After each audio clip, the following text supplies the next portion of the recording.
One of the most abused federal programs also serves Americans most in need. If you just open the books, according to several investigations, a House committee is now looking to save $880 billion on Medicaid through existing recommendations to cut fraud, waste, and abuse.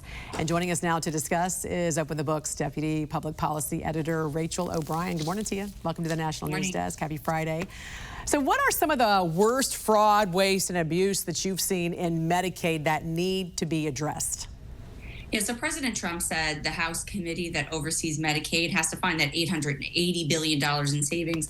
And what we're arguing is that if leaders look at existing recommendations to cut waste, fraud, and abuse, they can hit that number. One of the biggest examples of that waste is in double payments. Between 2019 and 2021, states paid $4.3 billion in double payments to Medicaid insurers. This was because people moved from one state to another, and they did not, they didn't disenroll from one state before they enrolled in another, and these states continue to pay Medicaid insurers. This is only one example of 3 years worth of those double payments. This has been going on.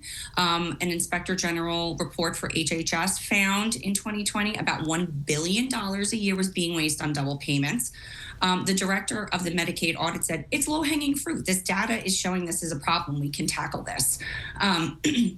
Another 2022 report, there was a recommendation to use national data to detect double enrollees.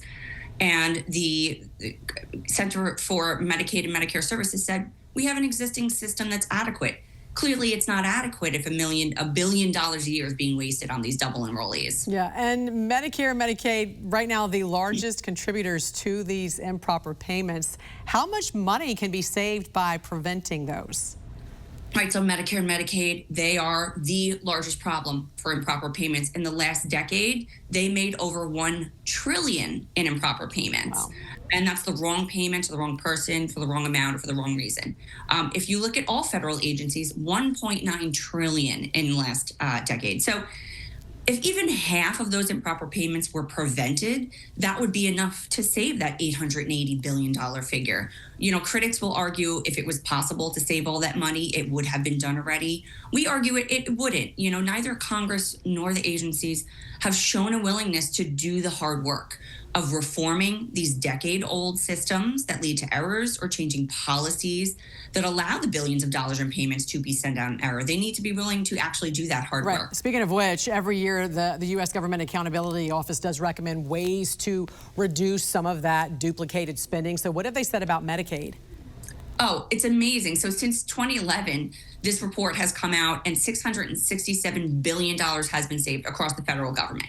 However, there are 400 recommendations that agencies have left on the table. They haven't addressed them at all, including half a dozen recommendations to the Center for Medicare and Medicaid Services that they've left on the table just as far back as 2008. So one recommendation is to improve Medicaid demonstration waivers. Their process for getting those waivers, states need a waiver to test new approaches to running their Medicaid program in their state, and improving that waiver process, according to the GAO, could save tens of billions of dollars. Wow. There's another recommendation for how states comply with Medicaid supplemental payments.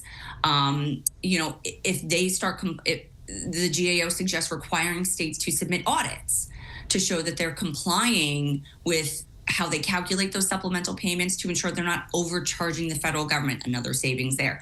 You know, Congress and President Trump, they don't need to reinvent the wheel to find savings. They need to look at the work that's already been done and be willing to build on it and stop leaving this money on the table. Yeah. All right. Deputy Public Policy Editor Rachel O'Brien, thanks for joining us. We appreciate it. Have a great weekend. You too. Thanks for having me.